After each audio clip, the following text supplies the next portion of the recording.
আজকে আমি তোমাদের সাথে শেয়ার করব আমাদের জমিতে কি খেতি করেছি। হ্যালো বন্ধুরা, welcome back to my channel. খেতি করার মতো আমাদের কোনো জমি নেই।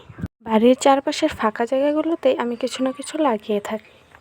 ঘরের ওই পাশে আমি অনেক রকম গাছই লাগিয়েছি। দেখো, বালতিতে তরমুজ খেয়ে বীজ ফেলেছিলাম, গাছ হয়েছে। আমার লাগানো পেয়ারা গাছটায় পেয়ারা হয়েছে, বড় হলে পেয়ারা মাখা করে তোমাদের সাথে শেয়ার করব। কদিন বৃষ্টি হওয়ায় গাছগুলোর যত্ন নেওয়া হয়নি, তাই আমি একটু পরিষ্কার করে দিচ্ছিলাম। ওইটুকুনি জায়গায় আমি কি কি গাছ লাগিয়েছি দেখো। ভুট্টা গাছ, পেঁপে খেয়ে বীজ ফেলেছিলাম, দেখো পেঁপে গাছ হয়েছে। তোমাদের মনে হতেই পারে একটা ভুট্টা গাছ আমি কোথা থেকে চুরি করে এনে লাগিয়ে দিলাম। না বন্ধুরা, তেমনটা একদমই নয়। একটা ভুট্টা আমার চাউলে পেয়েছিল, তো সেটাই আমি এখানে পুঁতে রেখেছিলাম।